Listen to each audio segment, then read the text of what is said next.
Hi everybody, this is Alchemist 2 and I'm back again with another book review. I just recently finished In Such Good Company. What does it say? 11 Years of Laughter, Mayhem, and Fun in the Sandbox. Of course, it's written by Carol Burnett, one of my favorite comedians of all time. And the only reason I know who Carol Burnett is would be because of my mom and dad. They got me into the Carol Burnett show when I was rather young, and I really appreciated the vaudeville, burlesque, slapstick, repartee?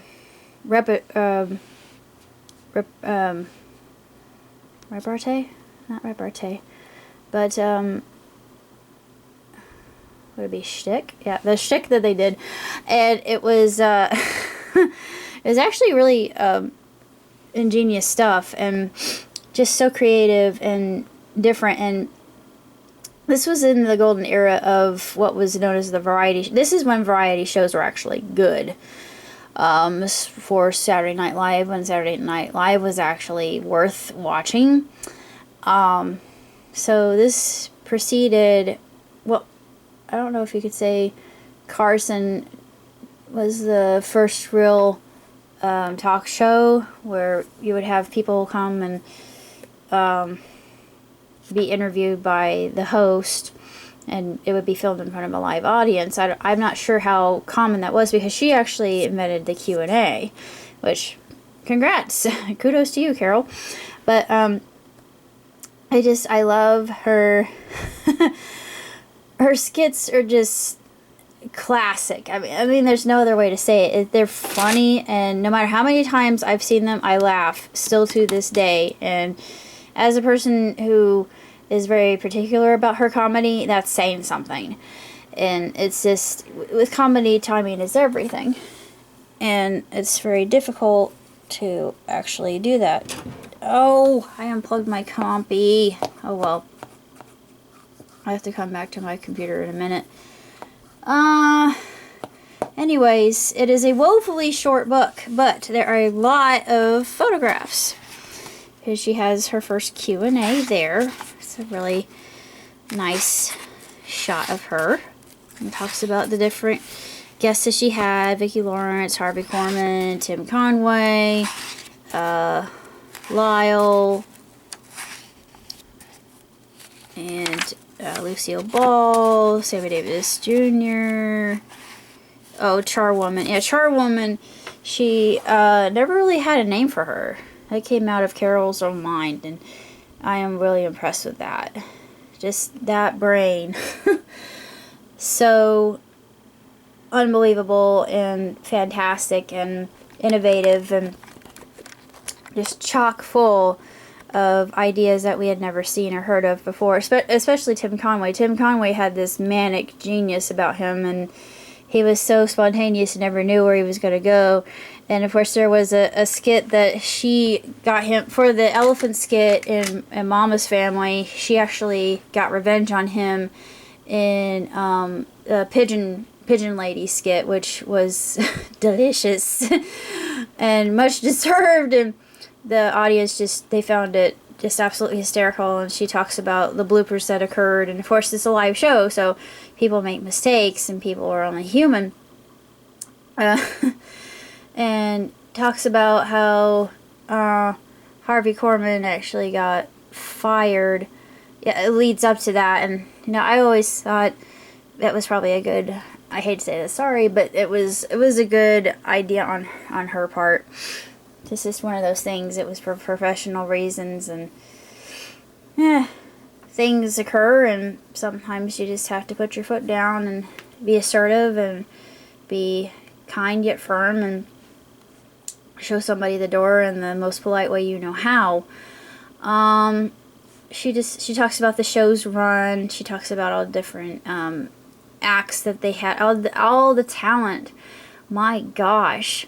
The talent was just astronomical. It was just phenomenal, and even to this day, it still is. And just to know that the company is still going. She still does a lot of plays And there are a lot of her skits that are still on YouTube. I would love to have the whole series, because I would just just to see those. I have the 25-year anniversary not DVD but videotape. That's actually very rare. I'm not letting anybody have it. It's mine. But I'm hoping I can see the whole show from the very beginning when she was very young. She's such an inspiration, I think. And I consider myself a comedian as well, even though I'm not paid to be funny. Yeah, I work for scale, darling. Yeah, right, sure. Ha! No, I don't. I don't even get work. I don't even get paid on scale, man. It's just bogus. But anywho, one of these days, actually, my friend told me I should try stand up. I thought, are you crazy? I really don't want to get heckled by people. I don't like the prospect of possibly getting booed by people or being made fun of because of the way I dress, because I don't follow fashion norms, and I may not look it on the outside. I mean, I know I look tough. I'm very sweet, but I'm a sensitive person, and I take things like that very seriously, and I tend to be a bit fragile, so be gentle with me. Hi, Bruce. But anyways, as far as books are concerned, if you are interested in Carol Burnett's life and the duration of the show, all the different, just so many people that she interacted with, to me, it's a treasure trove of memory and nostalgia, as well as just inspiration for me to keep on keeping on and working toward becoming a producer someday. I don't know if it'll ever happen, but it's a dream that I am always going to hold on to, because she just proves that a woman can make it far in that business, even though there's still kind of a glass ceiling in media in and of itself, because men tend to make more. I know, but actually, I don't really see a problem with that. Don't hurt me, but it's gonna take time for a shift to occur, but it just proves that women are just as funny, or maybe funnier than men, and they can make a good living at it and prove that you can be consistently funny and do something new and different, and maybe even be a little bit bawdy too. And they had censors at the time. There were some jokes. She talks about that, and things have definitely changed. I personally, it depends, but I honestly don't like a lot of swearing it just depends. If it's done in such a way that it can be amusing, then I will be okay with it. But if it's just done to swear, then no. That's just infantile. It's asinine, and it's banal. And why would you do that? But anyway, small nag, I'm over it. But it's a marvelous book, and I've got all these photos on the back, and so funny. Tim Conway and marvelous entertainers, very much loved even to this day. But that's all I have to say, and I'm glad I had a chance to read it and savor it. And it was sad putting it. I thought, oh, it's over. Why does it have to be over? It's like saying goodbye to an old friend. But that's all I have to say about It's Such Good Company. And I'm currently reading I Must Say by Martin Short. So far, I'm really loving it. My confession about Martin is I'm a huge fan of Martin Short. And a lot of people look at me like I'm from some other planet. I'm like, why? Well, I think that he's incredibly talented, and I find him very attractive. Excuse me for finding him very appealing. I don't know what it is. For some strange reason, I'm really drawn to people like that. If they're funny, I mean, it shows me that they have this ability to think on their toes, and I think that's why I like comedians so much. Plus, Prush. I'm turning Japanese.